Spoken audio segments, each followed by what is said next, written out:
एक राजकुमारी जिसने राज का ऐश्वर्य छोड़कर भक्ति का मार्ग चुन लिया।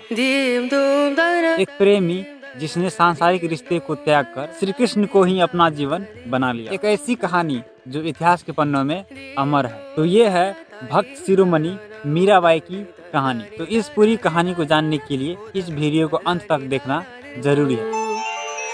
पिया को मना मानत नाही रे, पिया को मना।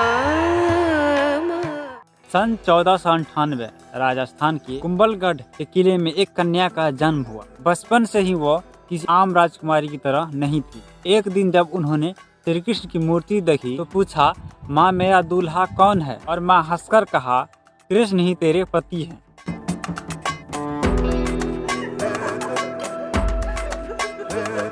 लेकिन कोई नहीं जानता था। इस छोटी सी बात को मीरा अपने जीवन का सत्य मानने लगी। समय बीता और राजकुमारी मीरा का विवाह मेवाड़ के राजकुमार भोजराज से हुआ।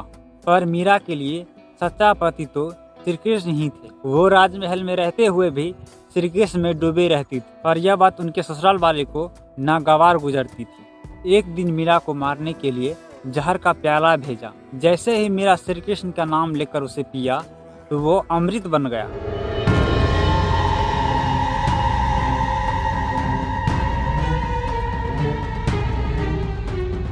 यह चमत्कार देखकर भी लोग नहीं बदले।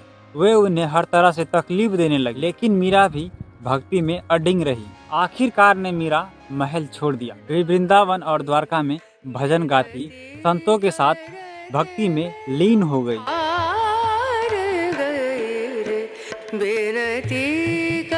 उनके भजन अमर हो गए। पायो जी मैंने राम रतन धन पायो, पायो जी मैंने राम रतन धन पायो। ऐसे ही मीरा लीन हो गई। और फिर एक दिन जब मीरा द्वारका में थी, कहते हैं कि वो श्री कृष्ण की मूर्ति में समा गई।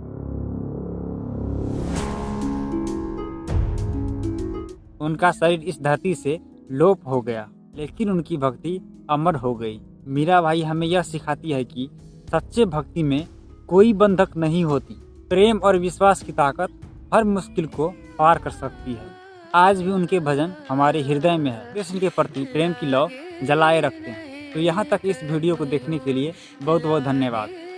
नहीं कहीं और लागे नहीं।